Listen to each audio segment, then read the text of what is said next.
आज के इस वीडियो में हम बात करने वाले हैं लोकपाल यानी ओम्बुड्समैन की।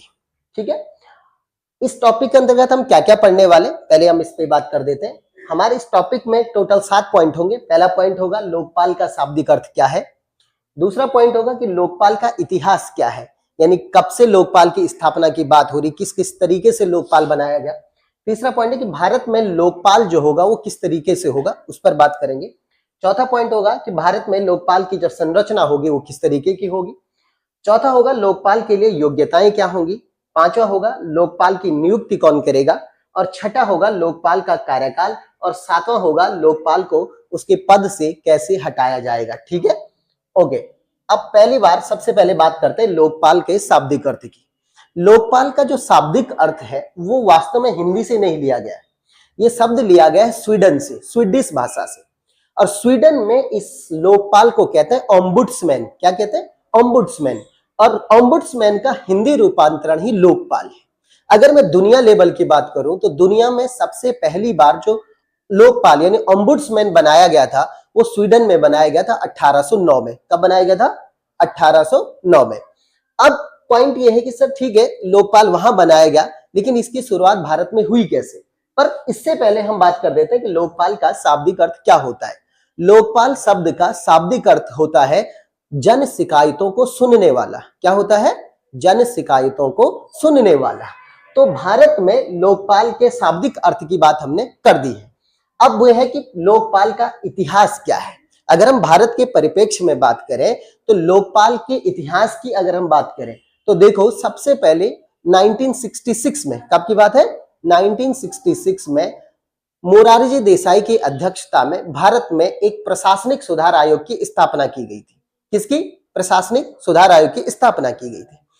और इसी सुधार आयोग की सिफारिश पर 1968 में पहली बार लोकसभा में लोकपाल की स्थापना को लेकर एक बिल लाया गया। कब लाया गया? 1968 में। ठीक, लेकिन क्या 1968 में जब बिल लोकसभा में लाया गया, क्या इसके बाद भारत में जो है लोकपाल बन पाया? नहीं, वो लोकसभा में ही वो बिल पास नहीं हो पाया और वो समाप्त हो गया। तो इस तरीके से लोकपाल के इतिहास की शुरुआत हुई भारत में प्रशासनिक सुधार आयोग के साथ। अब आते हैं सीधे 2013 में, क्योंकि भारत में 2013 वो सन था जब भारत में लोकपाल की स्थापना को लेकर बहुत बड़े लेवल पर आंदोलन हो रहे थे, जिसमें से अन्ना हजारे का आंदोलन भी फेमस था। ठीक, इसी आंदोलन की वजह से 2013 में कांग्रेस सरकार द्वारा एक कानून लोकसभा में लाया गया, उसका नाम था लोकपाल एवं लोकायुक्त बिल 2013। यह बिल लोकसभा में पारित हुआ, उसके बाद यह बिल राज्यसभा में पारित हुआ और इस बिल पर 1 जनवरी 2014 को राष्ट्रपति जी ने हस्ताक्षर कर दिए। और जब इस बिल पर 1 जनवरी 2014 को हस्ताक्षर हुए तो यह बिल भारत में लागू हो गया। लेकिन मैं आपको बता दूं, 1968 से लेकर के और 2013 तक भारत की लोकसभा में लोकपाल की स्थापना को लेकर 10 बार बिल आया। कितनी बार? 10 बार बिल आया, लेकिन एक बार भी लोकपाल की स्थापना नहीं हुई। अब तुम्हारे दिमाग में प्रश्न आ रहा होगा कि सर एक बात बताओ, क्या 2013 में जब लोकपाल लोकायुक्त बिल पारित हो गया तो क्या तुरंत भारत में लोकपाल की स्थापना की गई? नहीं, भारत में लोकपाल की स्थापना नहीं की गई। भारत में लोकपाल की स्थापना हुई 2019 में। 23 मार्च 2019 को भारत के पहले लोकपाल पिनाकी चंद्र घोष को बनाया गया। किसको बनाया गया? पिनाकी चंद्र घोष को। तो ये तो बात हुई लोकपाल के इतिहास की, जो शुरुआत हुई प्रशासनिक सुधार आयोग 1966 से लेकर के और 2013 तक। समझ में आया? ठीक। अब पॉइंट ये है कि सर भारत में लोकपाल जो है वो कितने स्तरों पर काम कर रहे हैं, क्योंकि आप जानते हैं भारत जो है वो राज्यों का संगठन है ना, यूनियन ऑफ स्टेट है। अब भारत में केंद्र सरकार भी होती है, राज्य सरकार भी होती है। तो लोकपाल भारत में कितने स्तर पर काम कर रहा है? तो देखो, भारत में लोकपाल 2 स्तर पर काम करता है। देश स्तर पर लोकपाल होता है और राज्य स्तर पर लोकायुक्त होता है। क्लियर हुआ? क्या कहा मैंने? देश स्तर पर लोकपाल होता है और राज्य स्तर पर लोकायुक्त होता है। काम क्या इन दोनों का? जन शिकायतों को सुनना। अब जन शिकायतें किसके विरुद्ध है? या तो वो नेताओं के विरुद्ध है, जो मंत्री बैठे हुए उनके विरुद्ध है, या तो जितने डिपार्टमेंटों में लोग बैठे हुए हैं, चाहे वो किसी भी पद में बैठा है, उसके विरुद्ध शिकायतें सुनने का जो अधिकार है वो लोकपाल के पास है। तो राज्यों में लोकायुक्त के पास है और केंद्र में लोकपाल के पास है। Topic clear? अब समझो जरा। अब पॉइंट है कि सर भारत में जो लोकपाल की संरचना है वो किस तरीके की, क्योंकि 2013 का बिल बन गया। अब इस बिल के आधार पर यह बात निश्चित हुई कि भारत में लोकपाल की संरचना किस तरीके की जाए। देखो, भारत में लोकपाल जो होता है उसमें अध्यक्ष सहित 9 सदस्य होते हैं। कितने? 9, यानी एक अध्यक्ष होता है और 8 उसके साथ सदस्य होते हैं। तो अध्यक्ष सहित टोटल 9 सदस्य होते हैं, यही लोकपाल की संरचना है। अब अगले पॉइंट पे बात करते हैं कि सर लोकपाल के जो सदस्य हैं उनके लिए योग्यताएं क्या है। ठीक है, क्योंकि सदस्य टोटल है 9, एक है अध्यक्ष, 8 है उसके साथ सदस्य। क्या योग्यताएं? देखो, अध्यक्ष के लिए अलग योग्यताएं होती हैं और सदस्य के लिए अलग योग्यताएं होती है। सबसे पहले पॉइंट ये, सर अध्यक्ष के लिए योग्यताएं क्या होंगी? देखो, अध्यक्ष के लिए योग्यताएं हैं, नंबर 1 योग्यता, वो भारत का मुख्य न्यायाधीश हो या भारत का मुख्य न्यायाधीश रहा हो, यानी सेवानिवृत्त हो, एक योग्यता। दूसरी बात, वो भारत के सुप्रीम कोर्ट में जज हो या जज रहा हो, यानी सेवानिवृत्त हो। तो और तीसरी योग्यता है कि वो राष्ट्रपति की नजर में कोई प्रबुद्ध व्यक्ति हो, यानी समाज का एक इंटेलेक्चुअल पर्सन हो। किसकी नजर में? राष्ट्रपति की नजर में। ये 3 योग्यताएं हैं भारत के लोकपाल बनने के लिए। ठीक, अब यह है कि सर सदस्य बनने के लिए योग्यताएं क्या होंगी? सदस्य बनने के लिए योग्यताओं की अगर मैं बात करूं तो देखो, जो सदस्य होते हैं वो टोटल कितने हैं? 8। इसमें जो 4 सदस्य होते हैं उनके लिए अलग योग्यता है और बाकी जो 4 सदस्य होते हैं उनके लिए अलग योग्यता है। जो पहले 4 सदस्य होते हैं उनके लिए योग्यताएं हैं कि वो न्यायिक बैकग्राउंड के होने चाहिए। क्या कहा?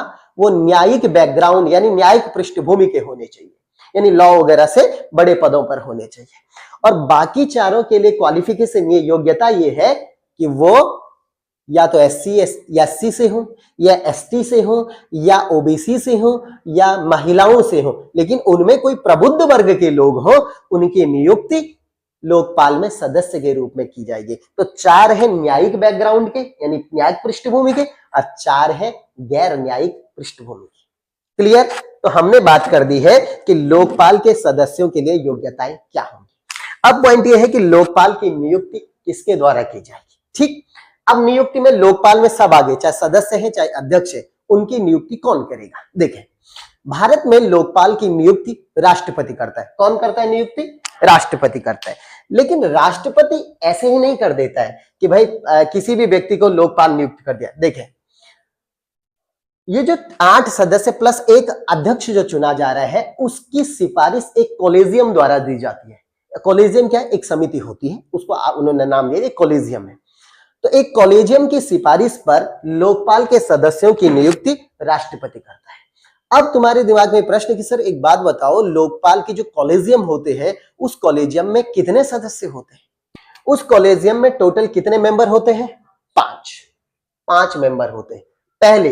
पहले मेंबर उसमें होते हैं प्रधानमंत्री। कौन होते हैं? भारत के प्राइम मिनिस्टर, ये अध्यक्ष होते हैं उस कॉलेजियम के। दूसरे नंबर पे chief justice of India CJI। तीसरे नंबर पे उसमें व्यक्ति होते हैं लोकसभा के अध्यक्ष। कौन होते हैं? लोकसभा के अध्यक्ष। इसको आप स्पीकर कहते हैं, लोकसभा स्पीकर कहते हैं, लोकसभा स्पीकर। चौथे नंबर पे उसमें होता है लोकसभा में विपक्ष का नेता यानी अपोजिशन लीडर इन लोकसभा। क्या कहा मैंने? लोकसभा में विपक्ष का नेता, विपक्ष का नेता। और 5वें इसमें व्यक्ति कौन होते हैं?